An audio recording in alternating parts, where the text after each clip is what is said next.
ਸਤਿ ਸ਼੍ਰੀ ਅਕਾਲ ਜੀ। ਪ੍ਰੋਗਰਾਮ ਕੀ ਕਹਿੰਦਾ ਪੰਜਾਬ ਦੇ ਵਿੱਚ ਤੁਹਾਡਾ ਸਵਾਗਤ ਹੈ। ਮੈਂ ਹਾਂ ਤੁਹਾਡੇ ਨਾਲ ਪੂਜਾ ਵਰਮਾ ਤੇ ਇਹ ਪ੍ਰੋਗਰਾਮ ਤੁਸੀਂ ਪੰਜਾਬ ਟੁਡੇ ਦੇ ਫੇਸਬੁੱਕ ਪੇਜ ਤੇ ਦੇਖਦੇ ਹੋ ਤੇ ਇਸ ਤੋਂ ਇਲਾਵਾ ਪੰਜਾਬ ਟੁਡੇ ਦੇ YouTube ਚੈਨਲ ਤੋਂ ਵੀ ਦੇਖਦੇ ਹੋ। ਸਬਸਕ੍ਰਾਈਬ ਕਰੋ YouTube ਚੈਨਲ ਤੇ, ਲਾਈਕ ਕਰੋ ਪੰਜਾਬ ਟੁਡੇ ਦਾ ਫੇਸਬੁੱਕ ਪੇਜ। ਇਸ ਤੋਂ ਇਲਾਵਾ ਦੋ ਨੰਬਰ ਫਲੈਸ਼ ਹੋ ਰਹੇ ਹਨ, ਇੱਕ ਇੰਡੀਆ ਦਾ ਨੰਬਰ ਹੈ, ਇੱਕ US ਦਾ ਨੰਬਰ ਹੈ। ਦੋਨੋਂ ਨੰਬਰ से ਤੁਸੀਂ ਕਾਲ ਕਰ ਸਕਦੇ ਹੋ, ਇਸ ਪ੍ਰੋਗਰਾਮ ਦੇ ਵਿੱਚ ਜੁੜ ਸਕਦੇ ਹੋ। ਅਕਸਰ ਅਸੀਂ ਇਸ ਪ੍ਰੋਗਰਾਮ ਦੇ ਵਿੱਚ ਪੰਜਾਬ ਦੇ ਮੁੱਦੇ ਤਾਂ ਡਿਸਕਸ ਕਰਦੇ ਹੀ ਹਾਂ, ਵਿਚਾਰ ਕਰਦੇ हैं, लेकिन दूजे पासे जेकर समाजिक मुद्दों की गल की जाए तो वह भी प्राथमिकता के तौर पर इस प्रोग्राम दे विच असीं लैंदे हैं, चाहे वो देश नूं लेकर होण या फिर कोई अजिही घटना हो जिस ते चर्चा होनी बनती है। तो क्योंकि हुण नवां साल आ चुकिया, जिहे दे विच जशन भी लोगों ने काफ़ी मनाया, एक दूजे नूं वधाइयां भी दित्ती, लेकिन एक अजिहा एक बार फिर तो मामला सामने आया है दिल्ली तो, जिथे कि फिर तो इंसानियत शर्मसार होंदी भी नज़र आती है। तो 31 दसंबर ਦੀ ਰਾਤ ਨੂੰ ਇੱਕ 20 ਸਾਲ ਦੀ ਕੁੜੀ ਜਿਹੜੀ ਕਿ ਐਕਟਿਵਾ ਤੇ ਸਵਾਰ ਸੀਗੀ, ਉਸ ਨੂੰ 5 ਨੌਜਵਾਨ ਜਿਹੜੇ ਕਿ ਗੱਡੀ ਵਿੱਚ ਸੀਗੇ ਘਸੀਟ ਕੇ ਲੈ ਜਾਂਦੇ ਹੈ ਗੱਡੀ ਦੇ ਰਾਹੀਂ। 4 ਕਿਲੋਮੀਟਰ ਦੱਸਿਆ ਜਾ ਰਿਹਾ, ਹਾਲਾਂਕਿ ਡਿਸਟੈਂਸ ਹੋਰ भी हो सकता है क्योंकि अलग अलग थ्योरीज हुण सामने आ रही है। पुलिस इस मामले की जांच कर रही है, लेकिन किते ना किते ਜਿਹੜਾ ਇਹ ਹਾਦਸਾ ਵਾਪਰਿਆ ਹੈ ਤੇ ਦਿੱਲੀ ਇੱਕ ਵਾਰ ਫਿਰ ਤੋਂ ਸ਼ਰਮਸਾਰ ਹੋਈ ਹੈ। ਜਦ ਮੈਂ ਇਸ ਘਟਨਾ ਦੀ ਗੱਲ ਕਰ ਰਹੀ ਹਾਂ ਤੇ ਮੈਨੂੰ ਸਾਲ 2012 ਦੀ ਘਟਨਾ ਯਾਦ ਆ ਰਹੀ ਹੈ, ਜਦ ਨਿਰਭਇਆ इंसीडेंट होया सीगा। हालांकि उस टाइम जड़ा सीगा वो बलात्कार मामला सामने आया सी, लेकिन इस विच बलात्कार होया है या फिर की कुछ होया है, ये पोस्टमार्टम की रिपोर्ट तो बाद ही सामने आएगा। फिलहाल पुलिस मना कर रही है कि अजिहा कुछ भी नहीं है, हिट एंड रन का केस जड़ा है वो किया गया है जड़े भी दोषी सीगे। लेकिन दिल्ली दे कंजावाला इलाका दे विच जिहड़ा ये इंसीडेंट होया है, जिस विच 20 साल दी एक कुड़ी नूं टक्कर मार दित्ती। हादसे तो बाद जिहड़े मुंडे है वो गड्डी लेके उतों भज गए, कुड़ी गड्डी दे थल्ले फस गई अते करीब 4 किलोमीटर तक सड़क ते जिहड़ी है वो घिसटदे रहे उसनूं। पुलिस के मुताबिक उसकी मौके ते ही मौत हो गई। पुलिस ने 5 जिहड़े नौजवान है उन्होंने गिरफ्तार कर लिता ते उन्हां नूं जिहड़ा है कोर्ट विच पेश भी किया गया।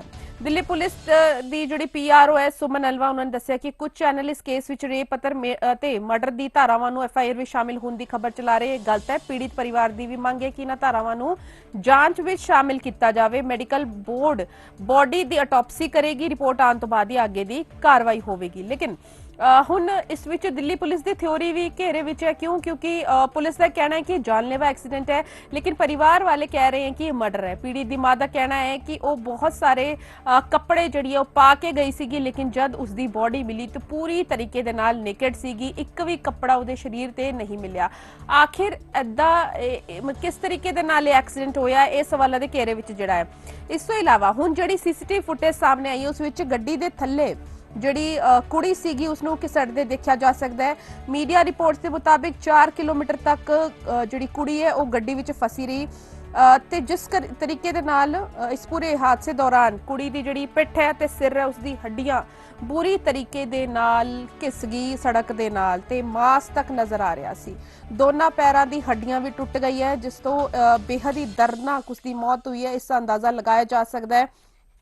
ते जद उसकी डैड बॉडी देखी गई तद एक भी कपड़ा उसके शरीर ते नहीं सीगा। हालांकि जिहड़े LG है VK सक्सेना उन्होंने ऑफिस से अज इस पूरे इंसीडेंट नूं लैके सियासत भी होनी शुरू हो गई है। तो आम आदमी पार्टी के जोड़े वर्करस ने उन्होंने प्रदर्शन किया। आपने LG पुलिस कमिश्नर और सुल्तानपुर के SHO नूं बर्खास्त करने की मंग की। हालांकि उत्थे एक अलग ही तरीके का जो प्रदर्शन चल रहा। दूजे पासे CM अरविंद केजरीवाल ने कहा कि कुड़ी के गुनाहगारों को सख्त तो सख्त सज़ा मिलनी चाहिए, साडी बहन के नाल जिहड़ा होया वो शर्मनाक है। तो सियासत हो रही है। हालांकि कुड़ी की उम्र 20 साल दसी जा रही है तो अमन विहार दे विच रहिंदी सीगी। परिवार दे विच उसदे मां ते 2 भरा ते 4 भैणां सीगी। वो कल्ली कमाण वाली सीगी अते एक इवेंट मैनेजमेंट कंपनी दे विच काम करदी सी।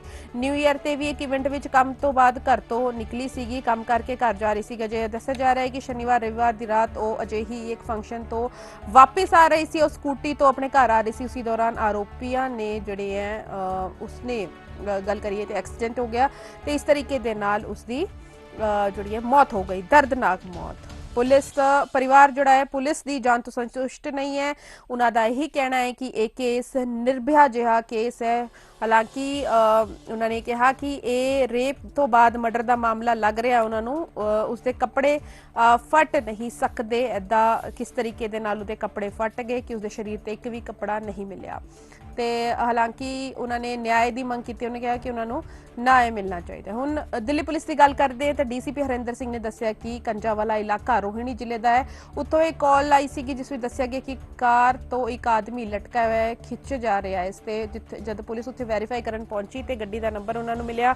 ਉਸ ਤੋਂ ਬਾਅਦ ਜਿਹੜੇ ਕਾਰ ਸਵਾਰ ਸੀਗੇ ਉਹਨਾਂ ਨੂੰ ਗ੍ਰਿਫਤਾਰ ਕੀਤਾ ਗਿਆ। ਪੁੱਛਗਿੱਛ ਦੇ ਵਿੱਚ ਸਾਹਮਣੇ ਆਇਆ ਕਿ ਇੱਕ ਸਕੂਟੀ ਤੋਂ ਐਕਸੀਡੈਂਟ ਹੋਇਆ ਹੈ, ਇੱਕ ਸਕੂਟੀ ਦਾ ਐਕਸੀਡੈਂਟ ਹੋਇਆ ਜਿਸ ਵਿੱਚ ਇੱਕ ਲੇਡੀ, ਇੱਕ ਜਿਹੜੀ ਕੁੜੀ ਹੈ ਉਸਦਾ ਐਕਸੀਡੈਂਟ ਹੋ ਗਿਆ ਤੇ ਉਹ ਪੂਰੀ ਤਰੀਕੇ ਦੇ ਨਾਲ ਉਸਦੀ ਮੌਤ ਹੋ ਗਈ ਹੈ। ਤੇ ਜਿਹੜੇ ਚਸ਼ਮਦੀਦ ਸੀਗੇ ਉਹਨਾਂ ਨੇ ਵੀ ਆਪਣਾ ਬਿਆਨ ਦਿੱਤਾ ਹੈ। ਇਹ ਪੂਰੀ ਘਟਨਾ ਮੈਂ ਤੁਹਾਨੂੰ ਦੱਸੀ ਕਿ ਜਿਹੜੀ ਦਿੱਲੀ ਦੀ ਹੋਈ ਹੈ। 31 ਨੂੰ ਹਾਦਸਾ ਹੋਇਆ, 1 ਨੂੰ ਵਿਵਾਦ ਵਧਿਆ, ਅੱਜ 2 ਤਰੀਕ ਹੋ ਰਹੀ ਹੈ, ਵਿਵਾਦ ਖਤਮ ਹੋਣ ਦਾ ਨਾਂ ਨਹੀਂ ਲੈ ਰਿਹਾ। ਲੋਕੀ ਬਹੁਤ ਗੁੱਸੇ ਵਿੱਚ ਨੇ ਤੇ ਇਸੇ ਪੂਰੇ ਮਸਲੇ ਉੱਤੇ ਗੱਲਬਾਤ ਕਰਦੇ ਸਾਡੇ ਨਾਲ ਐਡਵੋਕੇਟ ਨੇ ਕੀਰਤੀ आहूजा। ਜਿਸ ਤਰੀਕੇ ਦੇ ਨਾਲ ਕੀਰਤੀ ਮੈਂ ਪੂਰੇ ਇਨਸੀਡੈਂਟ ਨਰੇਟ ਕੀਤਾ ਕਿ ਕੀ ਕੁਝ ਹੋਇਆ, ਸਾਡੇ ਦਰਸ਼ਕਾਂ ਨੂੰ ਥੋੜਾ ਜਿਹਾ ਆਈਡੀਆ ਹੋ ਜਾਏ। ਲੇਕਿਨ ਇੱਕ ਗੱਲ ਸਾਹਮਣੇ ਆ ਰਹੀ ਹੈ ਕਿ ਇਹੀ 16 ਦਸੰਬਰ 2012 ਤੇ 31 ਦਸੰਬਰ 2022 ਪੂਰਾ ਸੇਮ ਜਿਸ ਤਰੀਕੇ ਦੇ ਨਾਲ ਉਹ ਲੱਗ ਰਿਹਾ ਹੈ ਕਿ ਕੁੜੀ ਦੇ ਕੱਪੜੇ ਨਹੀਂ ਸੀਗੇ। ਪੂਰੇ ਇਨਸੀਡੈਂਟ ਨੂੰ ਤੁਸੀਂ ਕਿਸ ਤਰੀਕੇ ਦੇ ਨਾਲ ਦੇਖ ਰਹੇ हो?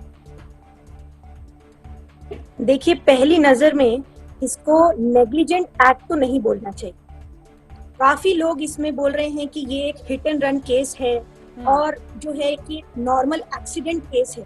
तो मैं एज ए लॉयर आपको ये बता दूं कि ये एक नेग्लिजेंट एक्ट नहीं है। बिकॉज अगर आप कोई रैश ड्राइविंग करते हैं और हिट एंड रन केस हो जाता है तो वहां पे कोई भी गाड़ी वाले का अगर एक्सीडेंट किसी स्कूटी से होगा तो वो वहां पर उसी समय रुकेगा, बिल्कुल उसको जरूर पता चलेगा। और अगर वो भागना भी चाहेगा तो भी उसको भागने का मतलब है कि उसके दिमाग में होश है कि एक्सीडेंट हो गया है। लेकिन यहाँ पर केस क्या है कि जो ये गाड़ी में एक्यूज्ड थे, इन्होंने गाड़ी उसके बाद से लड़की को ड्रैग करते हुए इतने किलोमीटर तक अगर लेकर गए हैं तो ये एक नॉर्मल नेग्लिजेंस का केस नहीं बनता है। और मैं बहुत शॉक हूं ये देखकर कि पुलिस ने इसमें प्राइमा फेशी सेक्शन 304A लगाया है। आईपीसी का सेक्शन 304A कहता है कि अगर आप नेग्लिजेंट ड्राइविंग करते हैं तो आपको उसमें 2 साल की सजा मिलेगी और ये सेक्शन बेलेबल सेक्शन है। अब आप ये बताइए कि ऐसे जघन्य अपराध में, इतने हॉरिबल इंसिडेंट में क्या ऐसे आरोपियों को बेल मिल जाना चाहिए, जिसमें प्राइमा फेशी कोई भी कॉमन इंसान भी समझ सकता है कि ये नेग्लिजेंस नहीं है। नेग्लिजेंट एक्ट और क्रिमिनल एक्ट में कोई बारीक फर्क नहीं है, बहुत लंबा फर्क है। अगर कोई नेग्लिजेंट एक्ट होती है तो वो ऐसे नहीं होती है कि आप गाड़ी को कई किलोमीटर तक जो है वो आप लड़की को ड्रैग करते जा रहे हैं। और दूसरी बात आप ये बताइए कि कोई भी कॉमन मैन ये सोच सकता है कि इतने सर्दी के मौसम में दिल्ली में कितना टेम्परेचर है, आप बताइए कितनी ठंड है। ऐसे टेम्परेचर में लड़की ने नॉर्मल कपड़ों के अलावा ठंड के कपड़े भी पहने होंगे, स्वेटर पहनी होगी, जैकेट पहनी होगी जरूर। रात को 3 बजे कितनी ठंड होगी। क्या अगर लड़की को ड्रैग करते हुए अगर गाड़ी ले जा रही है तो क्या अपने आप कपड़े पूरे के पूरे उतर सकते हैं? ये बिल्कुल ही इम्पॉसिबल बात है। और अगर फैक्ट्स को देखा जाए तो लड़की की बॉडी पर बिल्कुल भी कपड़े नहीं पाए गए हैं। तो ये साफ दिखाता है कि ये कोई नॉर्मल नेग्लिजेंट एक्ट नहीं है, ये प्रॉपर क्रिमिनल एक्ट है। बिल्कुल क्रिमिनल एक्ट का नजर आ रहा है। इस असी जब वीडियो देख रहे हैं वो वीडियो देखी भी नहीं जा रही है मैम। जिस तरीके दे नाल असी देखिए तो कुड़ी दे शरीर उत्ते एक भी कपड़ा नहीं होना ते तुसी रिलेट कर पा रहे होने शायद निर्भया इंसिडेंट दे नाल इसनु। बिल्कुल, अभी देखिए, अभी पूरी तरह से ये कहा नहीं जा सकता कि क्या हुआ होगा, लेकिन अगर प्राइमा फेशी फैक्ट्स को देखा जाए कि लड़की के शरीर पर कपड़े नहीं है, ये सबसे बड़ा जो है इंडिकेशन है कि हो सकता है लड़की के साथ सेक्सुअल असॉल्ट हुआ हो। और मैं हैरान हूँ इस बात से कि जो वहाँ के डीसीपी हैं वो कैसे स्टेटमेंट दे रहे हैं कि रेप हुआ ही नहीं है। आप पहले इन्वेस्टिगेशन तो कर लीजिए, आप पहले मेडिकल जांच तो कर लीजिए। और एक तरफ तो जो वहाँ के डीसीपी हैं वो आरोपियों के लिए तो कह रहे हैं कि हम ये समझ रहे हैं कि उन्होंने शराब पी रखी थी, हम ये समझ रहे हैं कि गाड़ी में बहुत तेज म्यूजिक चल रहा था, वहां पर तो आप कॉन्फिडेंटली जो है बोल रहे हैं बिना इन्वेस्टिगेशन किए। लेकिन रेप नहीं हुआ, ये आप कॉन्फिडेंटली कैसे बोल रहे हैं मीडिया में आकर कि रेप नहीं हुआ है? पहले आप पूरी इन्वेस्टिगेशन तो कर लीजिए, पहले आप जांच कर लीजिए, मेडिकल कर लीजिए, पोस्टमार्टम रिपोर्ट आने दीजिए, उसके बाद आप स्टेटमेंट दिए। आप लेकिन मीडिया में आकर बोल रहे हैं कि जी सेक्सुअल असॉल्ट तो हुआ ही नहीं है। तो ये बिल्कुल ही गैर जिम्मेदार स्टेटमेंट है डीसीपी का। और मैं यहाँ पर ये चाहती हूँ कि यहाँ पर प्रॉपर इन्वेस्टिगेशन हो और बहुत ही फास्ट इन्वेस्टिगेशन हो, क्योंकि अगर लड़की के शरीर पर बिल्कुल भी कपड़े नहीं पाए गए हैं तो हमें ये सोचने पर ये मजबूर करता है कि हो सकता है कि वहाँ पर निर्भया जैसा इंसिडेंट हुआ होगा।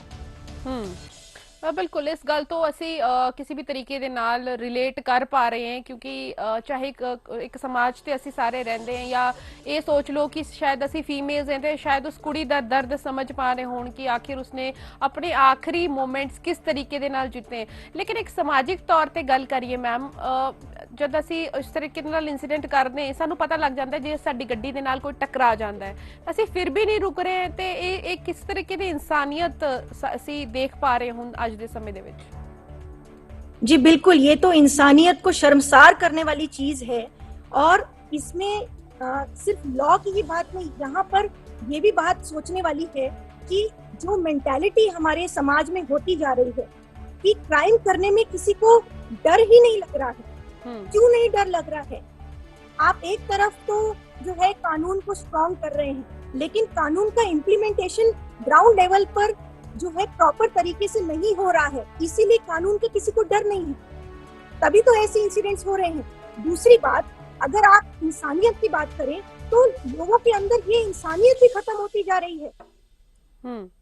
क्रिमिनलिटी के साथ साथ लोगों के अंदर ये हैवानियत आती जा रही है कि किसी को किसी के प्रति जो है फीलिंग ही नहीं होती है कि सामने वाले को मैं अगर चोट पहुंचा रहा हूँ, मैं उसका मर्डर कर रहा हूँ, मैं उसके साथ जो है दरिंदगी कर रहा हूँ, तो सामने वाले के मन में कुछ दर्द ही नहीं होता है। ये क्यों नहीं होता है? ये बहुत बड़ी सोचने वाली बात है। तो यहाँ पर दोनों पक्ष भी सोचने पड़ेंगे हमें। एक तो ये कि यहाँ पर इंसानियत जो होती जा रही है समाज से, क्योंकि जो है संस्कार खोते जा रहे हैं, जो है ह्यूमैनिटी खोती जा रही है, उसके लिए क्यों नहीं जो है स्कूलों में शुरू से एक एजुकेशन दी जाती है, क्यों नहीं शुरू से मॉरल एजुकेशन दी जाती है, क्यों नहीं शुरू से जो है इंसानियत भी सिखाई जाती है। और दूसरी तरफ जो सवाल है वो है कि कानून को इतना स्ट्रिक्ट होना चाहिए, उसका इम्प्लीमेंटेशन इतना स्ट्रिक्ट होना चाहिए कि ऐसी दरिंदगी करते वक्त जो है आदमी रुक जाए और वो सोचे कि अगर मैं ऐसा करूंगा तो मेरे साथ क्या सुलूक होगा। उसको डर आना चाहिए। और वो डर क्यों नहीं आता है? क्योंकि उसको भी लगता है कि मैं छूट जाऊंगा कुछ महीनों बाद मुझे बेल मिल जाएगी। तो ऐसा क्यों है? ये कानून का डर जो अगर नहीं होता है समाज में, इसीलिए ये सारे क्राइम्स बढ़ते हैं। ਮੈਮ ਜਿਹੜੀ ਧਾਰਾਵਾਂ ਲੱਗੀਆਂ ਇੱਕ ਵਾਰੀ ਅਸੀਂ ਜੇਕਰ ਆਪਣੇ ਦਰਸ਼ਕਾਂ ਨੂੰ ਦੱਸ ਦਈਏ ਕਿ ਕਿਹੜੀ ਧਾਰਾਵਾਂ ਦੇ ਤਹਿਤ ਇਹਨਾਂ ਦੇ ਖਿਲਾਫ ਕੇਸ ਹੋਏ, ਜਿਹੜੇ ਮੁੰਡੇ ਫੜੇ ਗਏ ਨੇ। ਇਸ ਤੋਂ ਇਲਾਵਾ hit and run the case ਹੋ ਗਈ ਤੇ ਦੂਜੇ ਪਾਸੇ ਜਿਸ ਤਰੀਕੇ ਦੇ ਨਾਲ ਇਹਨਾਂ ਨੇ ਬਰੂਟੈਲਿਟੀ ਦਿਖਾਈ ਹੈ ਕਿ ਉਹ ਧਾਰਾਵਾਂ ਵੀ ਜੋੜੀਆਂ गई ਨੇ। देखिए, अभी जो मैंने जितना न्यूज में देखा है उस हिसाब से सेक्शन 304A आईपीसी लगाया गया है, जो कहता है कॉजिंग डेथ बाय नेग्लिजेंस, यानी आप रैश ड्राइविंग या नेग्लिजेंट ड्राइविंग करते हैं और उससे किसी की डेथ हो जाती है तो ये सेक्शन लगता है। और इस सेक्शन में आपको बता दूं, इसमें सजा सिर्फ 2 साल की। और ये सेक्शन बेलेबल का मतलब ये होता है कि आपको कोर्ट में भी जाने की जरूरत नहीं है बेल लेने के लिए, आपको पुलिस स्टेशन में ही बेल मिल जाएगी। ये सेक्शन 304A कहता है। और दूसरा इन्होंने सेक्शन लगाया है 279, वो भी नेग्लिजेंट ड्राइविंग का ही सेक्शन है। तो इतनी हल्की धाराओं में इन्होंने सेक्शन लगा के एफआईआर करी है और अरेस्ट किया है कि आरोपी तो कितनी जल्दी बेल पर बाहर आ जाएंगे। और अगर आरोपी बेल पर बाहर आ जाएंगे तो आप आगे इन्वेस्टिगेशन भी कैसे करेंगे? तो एज ए लॉयर मैं ये कहना चाहती हूँ कि प्राइमा फेशी भी आप 304A तो बिल्कुल भी नहीं लगाना चाहिए। आप भले ही इसमें 302 अभी नहीं लगाना चाहते, ठीक है, अगर आपको लगता है कि ये जो है इरादतन मर्डर नहीं है, लेकिन आप सेक्शन 304 तो लगा सकते हैं। आईपीसी का जो 304 सेक्शन है वो है गैर इरादतन हत्या, उसमें 10 साल से लेकर आजीवन कारावास तक की सजा है। एटलीस्ट सेक्शन 304 पुलिस ने लगाना चाहिए। क्योंकि ये नेग्लिजेंट एक्ट बिल्कुल भी नहीं है। नेग्लिजेंट ड्राइविंग क्या होती है कि अगर आप गाड़ी चला रहे हैं और अचानक से आपके सामने कोई व्हीकल आ गया या कोई व्यक्ति आ गया और उस समय आपका एक्सीडेंट हो गया, गलती से हो गया, लापरवाही से हो गया, उसको बोलते हैं सेक्शन 304A में जो फिट हो सकता है एक्ट। लेकिन यहाँ पर ऐसा नहीं हुआ है। यहाँ पर वो लड़की की बॉडी को ड्रैग करते हुए लेकर जा रहे हैं और ये इम्पॉसिबल बात है कि गाड़ी में बैठे हुए लोगों को इस बात का होश ना हो, इस बात की खबर ना हो कि उनकी गाड़ी के नीचे जो है एक बॉडी को वो ड्रैग करके जा रहे हैं। तो ये एब्सोल्युटली नेग्लिजेंस तो बिल्कुल भी नहीं बनता है। इसमें सेक्शन 304 आईपीसी में एफआईआर करके इन्वेस्टिगेशन पुलिस को करनी चाहिए, क्योंकि अगर प्राइमा फेशी ही आप 304A लगा के इन्वेस्टिगेशन कर रहे हैं तो फिर तो आरोपियों को बेल मिल जाएगी, because it's a bailable section. Ma'am, जिस तरीके ਦੇ ਨਾਲ ਹੁਣ ਤੁਸੀਂ ਤਸਵੀਰਾਂ ਦੇ ਵਿੱਚ ਵੀ ਦੇਖ ਰਹੇ ਹੋ ਕਿ ਲੋਕੀ ਆਪਣਾ ਗੁੱਸਾ ਕੰਟਰੋਲ ਨਹੀਂ ਕਰ ਪਾ ਰਹੇ ਹੈ ਤੇ ਇਸ ਤੋਂ ਪਹਿਲਾਂ ਵੀ ਜਦ ਨਿਰਭਇਆ ਇਨਸੀਡੈਂਟ ਹੋਇਆ ਸੀ ਤਦ ਵੀ ਲੋਕੀ ਸੜਕਾਂ ਤੇ ਆ ਗਏ ਸੀਗੇ ਤੇ ਹੁਣ ਵੀ ਅਜਿਹਾ ਹੀ ਕੁਝ ਨਜ਼ਰ ਆ ਰਿਹਾ ਹੈ। ਪੁਲਿਸ ਜਿਹੜੇ ਚਸ਼ਮਦੀਦ ਹੈ ਉਹਦਾ ਇਹ ਕਹਿਣਾ ਹੈ ਕਿ ਮੈਂ ਪੁਲਿਸ ਨੂੰ ਇਤਲਾਹ ਕੀਤੀ ਸੀਗੀ ਪਰ ਪੀਸੀਆਰ ਸਮੇਂ ਰਹਿੰਦੇ ਉੱਥੇ ਨਹੀਂ ਪਹੁੰਚੀ। ਹੁਣ ਪੁਲਿਸ ਦੀ ਡਿਊਟੀ ਕਿਉਂਕਿ ਨਿਊ ਈਅਰ ਸੀਗਾ ਤੇ ਪੂਰੀ ਰਾਤ ਭਰ ਉਹਨਾਂ ਦੀ ਡਿਊਟੀ ਲੱਗੀ ਰਹਿੰਦੀ ਹੈ, ਬਹੁਤ ਮੀਟਿੰਗਸ ਹੁੰਦੀਆਂ ਉਸ ਤੋਂ ਪਹਿਲਾਂ, ਲੇਕਿਨ ਕਿਤੇ ਨਾ ਕਿਤੇ ਉਹਨਾਂ ਦੀ ਕਾਰਗੁਜ਼ਾਰੀ ਤੇ सवाल चुकने बनते हैं जिस तरीके दे नाल ये हादसा वापरिया है। बिल्कुल, ये आपने बहुत अच्छा सवाल किया कि न्यू ईयर की ईव पर जिस समय सब जगह होते हैं रात को, उस समय तो खास बंदोबस्त होता है। 31 दिसंबर की रात को खास बंदोबस्त होता है पुलिस का, सब जगह पीसीआर वैन्स लगी होती हैं। लेकिन उस समय रोहिणी जैसे एरिया में वहां पर क्यों नहीं कोई पीसीआर वैन थी? और अगर थी, जैसे कुछ चश्मदीद गवाह बता रहे हैं कि पीसीआर वैन वहां से गुजरी भी थी, अभी पूरा नहीं कह सकते कि सत्य क्या है, वो इन्वेस्टिगेशन पर ही पता चलेगा। लेकिन अगर वहां से पीसीआर वैन गुजरी थी तो वो क्यों नहीं रुकी थी? और अगर नहीं गुजरी थी तो क्यों नहीं गुजरी थी? क्यों नहीं पीसीआर वैन उस समय रोड्स पर थी? क्यों नहीं कोई बंदोबस्त था? क्यों नहीं पुलिस वहां पर मौजूद थी? ये बहुत बड़ा सवाल है। और ये नेग्लिजेंस दिखाता है दिल्ली पुलिस का कि आप न्यू ईयर के समय, जिस समय की आपको खास बंदोबस्त करना चाहिए, उस समय रात को पार्टीज होती हैं, लोग लेट घरों में आते हैं, तो उस समय आपकी कैसे नेग्लिजेंस हो गई? और सबसे बड़ी नेग्लिजेंस तो यहाँ पर ये कि ड्रैग करते हुए कई किलोमीटर तक अगर गाड़ी जा रही है, कोई डेड बॉडी को लेते हुए घसीटते हुए ले जा रही है, उस समय तक इतने लंबे रास्ते तक किसी ने नहीं देखा और कोई पुलिस वाले ने देखा नहीं, कोई पीसीआर वैन ने देखा नहीं। ये कैसे हो सकता है? इसके पीछे भी इन्वेस्टिगेशन होनी चाहिए। और इसके पीछे अगर इन्वेस्टिगेशन प्रॉपर तरीके से नहीं होती है तो मैं आपको ये बताना चाहती हूँ कि अगर इन्वेस्टिगेशन प्रॉपर नहीं होती है तो छावला रेप केस जो अभी आप सबने सुना था, छावला रेप केस में अभी रिसेंटली पिछले ही महीने ऑनरेबल सुप्रीम कोर्ट ने सारे आरोपियों को क्यों बरी कर दिया? क्योंकि वहां पर इन्वेस्टिगेटिंग एजेंसी की बहुत सारी कमियां थी। सुप्रीम कोर्ट ने मार्कआउट किया कि इन्वेस्टिगेटिंग एजेंसी ने जो है प्रॉपरली जो है इन्वेस्टिगेशन नहीं की, इसलिए हम आरोपियों को छोड़ रहे हैं। और जबकि वहां भी निर्भया जैसा ही बर्बरता वाला क्राइम हुआ था वहां पे विक्टिम के साथ, और इन्वेस्टिगेशन की कमियों की वजह से सारे आरोपी आज बाहर हैं। तो अगर इस केस में भी प्रॉपर इन्वेस्टिगेशन नहीं होता है तो ये आरोपी भी एक दिन बाहर आ जाएंगे। इसीलिए यहाँ पर इन्वेस्टिगेशन करना बहुत जरूरी है। साथ ही में ये भी इन्वेस्टिगेशन होना चाहिए कि कितने किलोमीटर तक गाड़ी जा रही थी और वहां पर कितने जो है पीसीआर वैन होने चाहिए थे जो कि नहीं थे, कितने चेक पोस्ट थे जो कि वहां पर पुलिस मौजूद नहीं थी। इस चीज की भी इन्वेस्टिगेशन होनी चाहिए और जो भी इस नेग्लिजेंस में शामिल है उनको उनके ऊपर तुरंत एक्शन होना चाहिए। मैंने पीछे भी छावला रेप केस में भी ये सवाल उठाया था कि अगर आपने आरोपियों को छोड़ा है इन्वेस्टिगेटिंग एजेंसी की कमियों की वजह से, तो आप उन सारे इन्वेस्टिगेटिंग एजेंसी के जो दोषी हैं उनको आप उनकी आप कुछ जिम्मेदारी हेल्ड कीजिए ताकि फ्यूचर में ऐसा ना हो सके।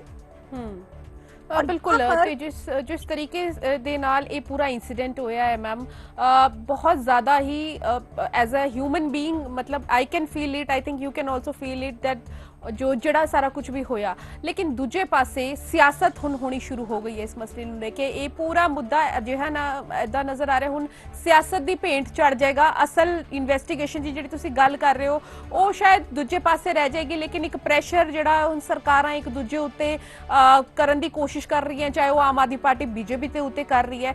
ਕਿਤੇ ਨਾ ਕਿਤੇ ਇਹ ਨਾ ਹੋਵੇ ਕਿ ਸਿਆਸਤ ਦੇ ਵਿੱਚ ਇਹ ਮੁੱਦਾ ਕਿਤੇ ਨਾ ਕਿਤੇ ਹੁਣ ਕਹੀਏ ਕਿ ਪਿੱਛੇ ਰਹਿ जावे या कोई इस बारे सोचे ना। देखिए, इस केस में पूरी इंसानियत शर्मसार हुई है और सभी लोग बहुत ज्यादा शॉक में हैं। हॉरिबल इंसिडेंट है ये और इस पर पॉलिटिक्स नहीं होनी चाहिए और ध्यान सबका इस बात पर होना चाहिए कि प्रॉपर इन्वेस्टिगेशन होनी बहुत जरूरी है। यहाँ पर चाहे कोई भी पार्टी है, उन सबका ध्यान सिर्फ इतना ही होना चाहिए कि इन्वेस्टिगेशन प्रॉपर हो। अगर इन्वेस्टिगेशन प्रॉपर नहीं होगी तो किसी भी चीज का कोई फायदा नहीं, इतने मीडिया में न्यूज का भी कोई फायदा नहीं, चाहे कोई भी कुछ भी कहे, लेकिन सबका फोकस इस बात पे होना चाहिए कि इन्वेस्टिगेशन प्रॉपर हो। किसी की भी गलती हो, चाहे वो पुलिस की गलती है, चाहे वो किसी की भी गलती है। मैं तो ये भी कहना चाहती हूँ कि वहां पर अगर सड़क पर इतने देर तक अगर गाड़ी चल रही थी तो इतने लंबे रास्ते तक क्यों नहीं कोई मौजूद था? दिल्ली जैसे एरिया में, रोहिणी जैसे एरिया में किसी ने देखा क्यों नहीं? कैसे पॉसिबल हो गया ये इंसिडेंट? और आपने शुरू में जो बात कही कि इस केस में हमें निर्भया वाले केस की याद आती है, बिल्कुल इसमें निर्भया की केस याद आती है और निर्भया केस में जैसे इन्वेस्टिगेशन प्रॉपरली हुआ था वैसा यहाँ पर होना चाहिए। अगर वैसा इन्वेस्टिगेशन नहीं होता है तो कोई फायदा नहीं है। कितने भी जो है पॉलिटिशियंस आके कुछ भी बोल लें, कितने भी मीडिया पर आकर लोग बोल लें, कितने भी लोग सड़कों पर आ जाएं, लेकिन अगर इन्वेस्टिगेशन ही प्रॉपर नहीं होगा तो किसी बात का कोई फायदा नहीं है। और यहाँ पर सबको एक ही बात पर फोकस करना है कि इन्वेस्टिगेशन प्रॉपर हो, कि क्या इसमें रेप हुआ था, इस एंगल को भी जांचा जाए। क्या वो लड़की इन आरोपियों को जानती थी, इस एंगल को भी जांचा जाए। क्या आरोपियों ने उसको कोई छेड़ने की कोशिश की थी और उसके विरोध करने पर उसका मर्डर किया गया, ये भी चीज की इन्वेस्टिगेशन होना चाहिए। हर एंगल में यहाँ पर जांच होनी चाहिए और निष्पक्ष जांच होनी चाहिए। कहीं से भी कोई पॉलिटिकल प्रेशर नहीं होना चाहिए, ना ही आरोपियों को बचाने के लिए, ना ही विक्टिम साइड से, दोनों तरफ से निष्पक्ष होना चाहिए। ਬਿਲਕੁਲ। ਤੇ ਜਿਹੜੇ ਪੇਰੈਂਟਸ ਹੈ ਐਟਲੀਸਟ ਉਹਨਾਂ ਦਾ ਸੋਚ ਕੇ ਹੀ ਜਿਹੜਾ ਹੈ ਬਹੁਤ ਹੀ ਅਜੀਬ ਜੀ ਫੀਲਿੰਗ ਆਉਂਦੀ ਹੈ, ਬਹੁਤ ਦੁੱਖ ਹੁੰਦਾ ਹੈ, ਦਰਦ ਹੁੰਦਾ ਹੈ ਸੋਚ ਕੇ ਕਿ ਆਖਿਰ ਉਹਨਾਂ ਉੱਤੇ ਕੀ ਬੀਤ ਰਹੀ ਹੋਣੀ। 20 ਸਾਲ ਦੀ ਕੁੜੀ ਉਹਦੇ ਨਾਲ ਇਸ ਤਰੀਕੇ ਦੇ ਨਾਲ ਮੌਤ ਹੋ ਜਾਣਾ, ਦਰਦਨਾਕ ਮੌਤ ਇਸ ਨੂੰ ਕਹਿੰਦੇ ਆ। ਤੇ ਕੁਝ ਦਿਨ ਪਹਿਲਾਂ ਹੀ ਮੈਮ ਦਿੱਲੀ ਦੇ ਵਿੱਚ ਅਸੀਂ ਸ਼ਰਧਾ ਤੇ ਆਫਤਾਬ ਵਾਲਾ ਕੇਸ ਵੀ ਦੇਖਿਆ ਸੀਗਾ, ਉੱਥੇ ਵੀ ਬਰੂਟੈਲਿਟੀ ਨਜ਼ਰ ਆਈ। ਅਸੀਂ ਬਾਰ-ਬਾਰ ਉਹੀ ਗੱਲ ਮੈਂ ਤੁਹਾਡੇ ਤੋਂ ਪੁੱਛਣੀ ਹੈ, ਮੋਰੈਲਿਟੀ ਸਾਡੀ ਮੋਰਲ ਵੈਲਿਊਜ਼ ਕਿੱਥੇ ਚਲੀ ਜਾਂਦੀ ਹੈ? ਅਸੀਂ ਕ੍ਰਾਈਮ ਕਰਦੇ ਹੋਏ 1 ਮਿੰਟ ਨਹੀਂ ਸੋਚਦੇ, ਬਟ ਮੈਨੂੰ ਇਦਾਂ ਲੱਗਦਾ ਹੈ ਕਿ ਸ਼ਾਇਦ ਸਾਨੂੰ ਆਪਣੇ ਬਾਰੇ ਵੀ ਉਸ ਤਰੀਕੇ ਦੇ ਨਾਲ ਸੋਚਣਾ, ਆਤਮ ਮੰਥਨ ਜਿਹਨੂੰ ਕਹਿੰਦੇ ਆ ਹਿੰਦੀ ਦੇ ਵਿੱਚ, ਆਤਮ ਮੰਥਨ ਕਰਨਾ ਬੇहद ਜ਼ਿਆਦਾ ਜ਼ਰੂਰੀ ਹੈ ਕਿ ਆਖਿਰ ਅਸੀਂ ਜਿਹੜਾ ਚੀਜ਼ਾਂ ਕਰ ਰਹੇ ਕਿੱਥੋਂ ਆ ਰਿਹਾ, ਸਾਡੀ ਅਪਬ੍ਰਿੰਗਿੰਗ ਕਦੇ ਏਦਾਂ ਦੀ ਹੁੰਦੀ, ਲੇਕਿਨ ਕਿਉਂ ਅਸੀਂ ਕੋਈ ਵੀ ਚੀਜ਼ਾਂ ਜਿਹੜੀ ਹੈ ਉਹ ਨਹੀਂ ਕਹੀਏ ਕਿ ਬਰਦਾਸ਼ਤ ਕਰ ਪਾਉਂਦੇ, ਜਾਂ ਸਾਡੇ ਅੰਦਰ पेशेंस क्यों नहीं आ रही है? बिल्कुल, आपने ये बहुत अच्छी बात की और जहां भी मीडिया में डिबेट्स बैठ रही हैं इस इंसिडेंट पर, ये चर्चा बहुत जरूरी है। क्योंकि देखिए, क्राइम के लिए लॉज बना दिए जाते हैं, लेकिन अगर उसको फॉलो करने का आपके अंदर ही नहीं होगा तो आप क्या फॉलो करेंगे? और दूसरी बात जो आपने यहाँ पर मोरालिटी की थी, ये बहुत इंपॉर्टेंट विषय है। और मैंने पीछे भी एक PIL सुप्रीम कोर्ट में डाली थी, जिसमें मैंने ऑनरेबल सुप्रीम कोर्ट में ऐसा कहा था कि स्कूल एजुकेशन में शुरू से मॉरल एजुकेशन एक ऐसा सब्जेक्ट होना चाहिए जिससे कि अपब्रिंगिंग जो है सभी की इस तरह से हो कि आपके अंदर जो है किसी के साथ कुछ गलत करते समय आपकी खुद की आत्मा आपको रोके कि मैं गलत कर रहा हूँ तो मुझे नहीं करना है। इससे पहले कि कानून आपको रोके, आपकी आत्मा आपको रोकनी चाहिए। और वो तभी हो सकता है जब आपकी अपब्रिंगिंग वैसी हो। और अपब्रिंगिंग कहाँ से शुरू होती है? स्कूल से। अगर आपकी स्कूल में आपको एजुकेशन में मॉरल एजुकेशन भी दी जाती है, कॉलेजेस में मॉरल एजुकेशन का सब्जेक्ट डाला जाता है, जहाँ पर इस तरह की जो है चर्चाएं हो, ऐसे सेमिनार्स हो, ऐसी बैठकें हो, जहाँ पर बच्चों को शुरू से इस तरह के संस्कार दिए जाएं, इस तरह की अपब्रिंगिंग दी जाए, इस तरह की मॉरलिटी सिखाई जाए कि उनको किसी को कष्ट देते समय खुद को फील हो और उस समय वो खुद को अपने आप को रोके कि नहीं नहीं मैं गलत कर रहा हूँ। उस समय अगर एक आदमी भूल भी जाए कि मेरे को पुलिस में पकड़ लिया जाएगा या मेरे साथ कानून क्या करेगा, लेकिन आपकी आत्मा आपको बोलनी चाहिए कि ये गलत है। और गलत और सही के बीच में जो फर्क है वो एक हर इंसान ने सोचना चाहिए। आज इंसानियत मरती जा रही है, खत्म होती जा रही है। इसके लिए बहुत जरूरी है कि सब जगह ये बात हो, और इस चीज की एजुकेशन सिस्टम में इस चीज को डालना बहुत बहुत जरूरी है। ਬਿਲਕੁਲ ਬਹੁਤ ਜ਼ਿਆਦਾ ਜਿਹੜੀ ਮੋਰਲ ਵੈਲਿਊਜ਼ ਨੂੰ ਲੈ ਕੇ ਹਰ ਕਿਸੇ ਨੂੰ ਸੁਚੇਤ ਹੋਣਾ ਪਏਗਾ। ਹਰ ਇੱਕ ਸਬਜੈਕਟ ਐਡ ਹੋਣਾ ਚਾਹੀਦਾ। ਸਰਕਾਰਾਂ ਲੈਂਗੁਏਜ ਐਡ ਜ਼ਰੂਰ ਕਰਦੇ ਕਿ ਇਸ ਲੈਂਗੁਏਜ ਦੇ ਵਿੱਚ ਬੱਚਿਆਂ ਨੂੰ ਪੜਾਇਆ ਜਾਣਾ ਚਾਹੀਦਾ, ਲੇਕਿਨ ਸਭ ਤੋਂ ਪਹਿਲਾਂ ਮੋਰੈਲਿਟੀ ਦਾ ਜਾਂ ਮੋਰਲ ਵੈਲਿਊਜ਼ ਜ਼ਰੂਰ ਪੜਾਉਣੀ ਚਾਹੀਦੀ ਹੈ। ਤੇ ਮੈਮ ਅਸੀਂ ਇਸ ਮੁੱਦੇ ਉੱਤੇ ਗੱਲ ਵੀ ਕਰਦੇ ਹਾਂ ਤੇ ਅਸੀਂ ਬਹੁਤ ਜ਼ਿਆਦਾ ਇਮੋਸ਼ਨਲ ਵੀ ਹੋਏ ਪਏ ਹਾਂ ਇਸ ਪੂਰੇ ਮਸਲੇ ਨੂੰ ਲੈ ਕੇ। ਮੈਨੂੰ ਆਪ ਨੂੰ ਬਹੁਤ ਸੋਚ ਕੇ ਅਜੀਬ ਲੱਗ ਰਿਹਾ ਕਿ ਕਿਸੇ ਦੇ ਨਾਲ ਇਸ ਤਰੀਕੇ ਦੇ ਨਾਲ ਕੋਈ ਕਿੱਦਾਂ ਕਰ ਸਕਦਾ। ਬਹੁਤ ਬਹੁਤ ਧੰਨਵਾਦ ਮੈਮ ਸਾਡੇ ਨਾਲ ਜੁੜਨ ਦੇ ਲਈ। ਅਸੀਂ ਇਸ ਮਸਲੇ ਤੇ ਦੁਬਾਰਾ ਤੁਹਾਡੇ ਨਾਲ ਗੱਲਬਾਤ ਕਰਾਂਗੇ ਤੇ ਜਦ ਪੋਸਟਮਾਰਟਮ ਦੀ ਰਿਪੋਰਟ ਆ ਜਾਏਗੀ ਉਸ ਤੋਂ ਬਾਅਦ ਸਾਰਾ ਕੁਝ ਸਾਹਮਣੇ ਆ ਜਾਏਗਾ ਕਿ ਕੀ ਇਸ ਵਿੱਚ ਰੇਪ ਹੋਇਆ ਹੈ ਜਾਂ ਨਹੀਂ। ਫਿਲਹਾਲ ਪੁਲਿਸ ਮਨਾ ਕਰ ਰਹੀ ਹੈ, ਲੇਕਿਨ ਇੱਕ ਮਾਂ ਜਿਹੜੀ ਕਿ ਆਪਣੀ ਬੇਟੀ ਦਾ ਇੰਤਜ਼ਾਰ ਕਰ ਰਹੀ ਸੀ, ਇਵੈਂਟ ਮੈਨੇਜਮੈਂਟ ਦੀ ਜਿੱਥੇ ਉਹ ਕੰਮ ਕਰਦੀ ਸੀਗੀ ਉੱਥੋਂ ਵਾਪਸ ਆ ਰਹੀ ਸੀ 31 ਦਸੰਬਰ ਦੀ ਸ਼ਾਮ, ਜਸ਼ਨ ਦੀ ਸ਼ਾਮ ਦਿੱਲੀ ਦੇ ਵਿੱਚ ਜਿੱਥੇ ਜਗ੍ਹਾ ਜਗ੍ਹਾ ਤੇ ਪਾਰਟੀਆਂ ਹੋ ਰਹੀ ਸੀ। ਪੰਜਾਬੀ ਬਾਗ ਦੀ ਉਹ ਕੁੜੀ ਰਹਿਣ ਵਾਲੀ ਸੀਗੀ ਤੇ ਉੱਥੇ ਉਸਦੇ ਨਾਲ ਇਸ ਤਰੀਕੇ ਦੇ ਨਾਲ ਹਾਦਸਾ ਵਾਪਰ ਜਾਂਦਾ ਹੈ। ਜਿਹੜੀ ਕਿ ਸੀਸੀਟੀਵੀ ਫੁਟੇਜ ਸਾਹਮਣੇ ਆਈਆਂ ਨੇ ਉਹ ਦਿਲ ਦਹਿਲਾਨ ਦੇਣ ਵਾਲੀ ਹੈ। ਉਹਨੂੰ ਅਸੀਂ ਦੇਖ ਵੀ ਨਹੀਂ ਸਕਦੇ, ਇੰਨੀ ਜ਼ਿਆਦਾ ਖਰਾਬ ਹਾਲਤ ਦੇ ਵਿੱਚ ਜਿਹੜਾ ਉਹਦੀ ਮ੍ਰਿਤਕ ਦੇਹ ਮਿਲੀ ਹੈ। ਸ਼ਾਇਦ ਉਹਦੇ ਮਾਪੇ ਹੀ ਜਾਣਦੇ ਕਿ ਉਹਨਾਂ ਨੂੰ ਕਿਸ ਤਰੀਕੇ ਦੇ ਨਾਲ ਮਹਿਸੂਸ ਹੋਇਆ ਹੋਵੇਗਾ। ਦਿੱਲੀ ਪੁਲਿਸ ਫਿਲਹਾਲ ਇਸ ਪੂਰੇ ਮਸਲੇ ਨੂੰ ਲੈ ਕੇ ਕਾਰਵਾਈ ਕਰ ਰਹੀ ਹੈ। ਲੇਕਿਨ ਇੱਕ ਟਵੀਟ ਤੁਹਾਨੂੰ ਦੱਸਦਾ ਕਿ ਜਿਹੜਾ ਦਿੱਲੀ ਦੇ डिप्टी गवर्नर है वीके सक्सेना, उन्होंने ट्वीट किया। उन्होंने कहा कि इस अपराध पर मेरा सिर शर्म से झुक गया है और मैं अपराधियों की राक्षसी संवेदनशीलता से स्तंभ हूं। सभी आरोपियों को पकड़ लिया गया है। पीड़ित के परिवार को हर संभव मदद दी जाएगी। वह पुलिस आयुक्त दिल्ली के साथ इस मामले की निगरानी कर रहे हैं। उत्थे ही इस पूरे मसले नूं लैके दिल्ली दी जिहड़ी विमेन कमीशन दी प्रधान है स्वाति मालीवाल, उन्होंने भी अपना रिएक्शन दिता है। उन्होंने कहा कि दिल्ली के कंजावाला विच एक कुड़ी दी न्यूड बॉडी जिहड़ी है डेड बॉडी मिली है। दस्सिया जा रहा है कि कुछ मुंडियां ने नशे की हालत दे विच गड्डी तो उसकी स्कूटी नूं टक्कर मारी और उसनूं कई किलोमीटर तक घसीटिया। यह मामला बेहद भयानक है। मैं दिल्ली पुलिस नूं हाज़री समन जारी कर रही हूँ। पूरा सच सामने आना चाहिए। इस नाल ही उन्होंने न्यू ईयर नूं लैके दिल्ली पुलिस की तैयारियां ते भी सवाल चुके ने ते साल 2022 जांदे एक बार फिर तो दिल्ली का सिर झुका गया है। दिल्ली एक बार फिर तो शर्मसार हुई है। इस तरीके की वारदात सामने आना, इस तरह की घटना सामने आना देखना होएगा इस मसले दे विच होर की कुछ होंदा है। लेकिन सानू भी सोचण दी लोड़ है कि असी मॉरल तौर ते साडी सोच किस पासे जा रही है। असी कोई अपराध करन तो पहला आखिर क्यों नहीं सोचते हैं। ते कल फिर मिलांगे एक नवे मुद्दे नूं लैके। तद तक मैंने दो इजाजत। सत श्री अकाल।